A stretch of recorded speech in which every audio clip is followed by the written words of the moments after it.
साध संगत जी, प्यार से कहना धन निरंकार जी। आशा करती हूँ सद्गुरु माता जी की कृपा से आप सभी बहुत अच्छे होंगे। एक नई साखी के साथ फिर से हाजिर हूँ मैं। तो चलिए आज की साखी सुनते हैं। साध संगत जी, एक समय की बात है। एक गांव में एक माली रहता था। उस माली ने अपने बगीचे में तरह तरह के सुंदर और रंग बिरंगे फूल लगा रखे थे। वो माली प्रतिदिन सुबह से शाम तक अपने बगीचे की साफ सफाई और देखभाल करने में लगा रहता था।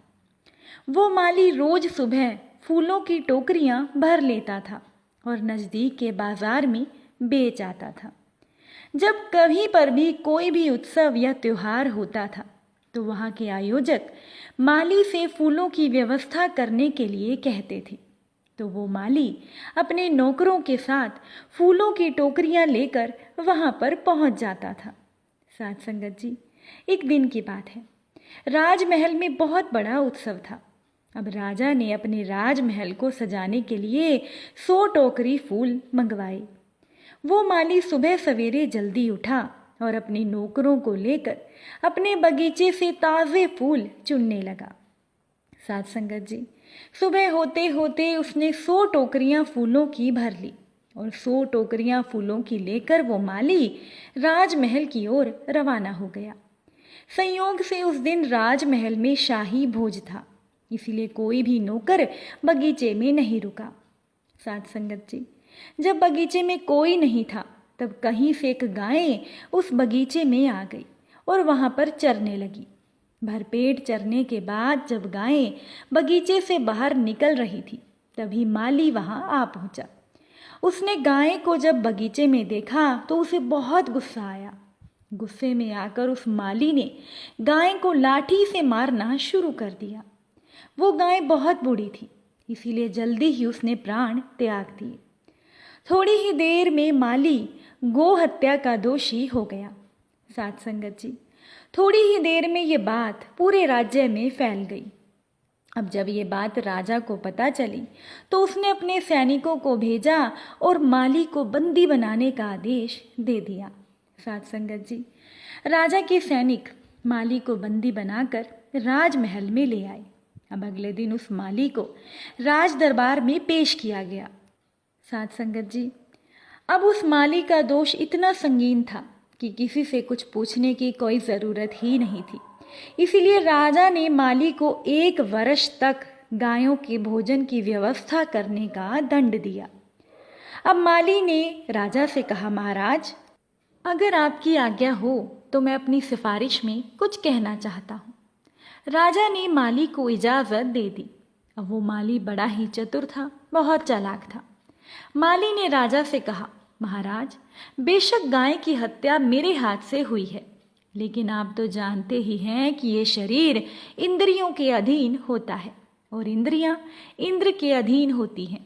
ऐसा हमारे शास्त्रों में लिखा गया है। इसीलिए भले ही गाय मेरे हाथों से मरी हो, किंतु उसका पाप देवराज इंद्र को लगता है। इसीलिए पहले आप देवराज इंद्र को बुलाइए और फिर अपना फैसला सुनाइएगा। साथ संगत जी, अब जब ये बात देवराज इंद्र तक पहुंची तो वो उस माली की चालाकी को समझ गए और इंद्र ने सोचा कि उस माली को सबक सिखाना चाहिए। अब देवराज इंद्र ने एक ब्राह्मण का भेष बनाया और माली के बगीचे में जा पहुंचे। अब ब्राह्मण बने देवराज इंद्र बगीचे को चारों ओर से देख रहे थे। वो बगीचा बहुत ही सुंदर और रंग बिरंगे फूलों की महक से बहुत ही महक रहा था। अब वो ब्राह्मण माली के पास खड़ा होकर उसकी सूझबूझ और मेहनत की प्रशंसा करने लगा। अब ब्राह्मण के मुख से अपनी प्रशंसा सुनकर माली बहुत खुश हुआ। अब ब्राह्मण वेशधारी इंद्र ने माली से पूछा कि इस बगीचे को इतना सुंदर किसने बनाया है और इसका लाभ कौन लेता है। अब माली ने बड़ी ही खुशी से ब्राह्मण को जवाब दिया कि मैंने ही इस बगीचे को अपने हाथों से सींचा है और मैं ही इसका मालिक हूँ, इसीलिए इसका लाभ मुझे ही मिलता है। साथ संगत जी, बस इतना सुनते ही देवराज इंद्र अपने असली रूप में आ गए और माली से कहने लगे कि जब तुम्हारे हाथों से सींचने के कारण बगीचे के मालिक तुम हुए और बगीचे का लाभ भी तुम्हें ही मिलता है, तो गाय की हत्या भी तो तुम्हारे ही हाथ से हुई है। उसके पाप का भागी तुम मुझे क्यों बना रहे हो? देवराज इंद्र ने माली से कहा कि अब या तो तुम राजा के द्वारा निर्धारित 1 वर्ष तक गायों के भोजन की व्यवस्था का दंड लो या फिर अपना बगीचा मुझे दे दो। साथ संगत जी, माली समझ चुका था कि अब उसकी दाल नहीं गलने वाली, इसीलिए उस माली ने तुरंत गायों को 1 वर्ष तक भोजन कराने का दंड स्वीकार कर लिया। साथ संगत जी, इस साखी से हमें यही सीख मिलती है कि अगर हम गलत हैं तो हमें अपनी गलती बेहिचक स्वीकार कर लेनी चाहिए। अपनी गलती का दोष दूसरे पर नहीं मढ़ना चाहिए। जो इंसान दूसरों को दोष देने की कोशिश करता है उसका परिणाम उसको खुद को ही भोगना पड़ता है, क्योंकि कर्म के सिद्धांत से कोई बच नहीं सकता। इसीलिए इंसान को अपनी गलती को मान लेना चाहिए। साथ संगत जी, आज का व्यक्ति ईश्वर पर भी आरोप लगाने से नहीं चूकता। जिस ईश्वर ने इसे बुद्धि प्रदान की है उसी बुद्धि के बल पर ये ईश्वर को ही झुठलाना चाहता है। साथ संगत जी, ईश्वर ने सभी को समान रूप से बुद्धि प्रदान की है।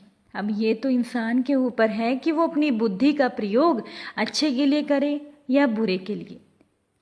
साथ संगत जी, जब भी इंसान से कुछ अच्छा काम होता है तो वो उसका क्रेडिट, उसका श्रेय अपने ऊपर लेता है, लेकिन अगर इंसान से कोई गलत काम होता है तो वो तुरंत उस काम को दूसरों पर या ईश्वर पर मढ़ने की कोशिश करता है, जबकि ऐसा करना बिल्कुल गलत है।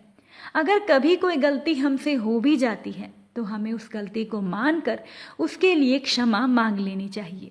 साथ संगत जी, संपूर्ण हरदेव वाणी में भी इस बारे में एक शब्द है कि सभी को जग में विवेक बुद्धि बख्शी है भगवान ने, किसे रस्ते जाना चयन ये खुद करना इंसान ने। जख्म है देना दूसरों को या मरहम लगाना है, दिल किसी का है दुखाना या दिल को सहलाना है, मीठा मीठा बोलना या कड़वाहट अपनाना है, नम्र भाव में रहना है या अहंकार में आना है, गुरु ज्ञान के उजियारे में तूने सदा विचरना है या ज्ञान के अंधियारे में बंदे नित्य भटकना है, किसमें तेरा भला बुरा है खुद ही बंदे सोच विचार, कहे हरदेव हाथ है तेरे बाजी अपनी जीत या हार। साथ संगत जी, ईश्वर ने सभी को एक समान बुद्धि और विवेक बख्शा है। अब इंसान को अपनी बुद्धि का प्रयोग अच्छे काम के लिए ही करना चाहिए। ठीक इसी तरह साथ संगत जी, सतगुरु ने ब्रह्म ज्ञान सभी को एक समान बख्शा है। अब ये तो गुरसिख के ऊपर है कि वो ब्रह्म ज्ञान के ऊपर कितना चल रहा है। जो भी ब्रह्म ज्ञान के ऊपर पूरा चलते हैं सच्चे गुरसिख वो ही कहलाते हैं। सतगुरु ने तो सभी को एक समान समझकर सभी को एक जैसा ब्रह्म ज्ञान दिया, लेकिन कोई कोई गुरसिख ब्रह्म ज्ञान पर पूरा चलते हैं और सारी जिंदगी सुखी रहते हैं। चलिए अब हम सभी मिलकर सिमरन करते हैं। तू ही निरंकार मैं तेरी शरण हाँ मैनू बख्श लो, तू ही निरंकार मैं तेरी शरण हाँ मैनू बख्श लो। साध संगत जी, बड़े प्रेम से बोलिए धन निरंकार जी।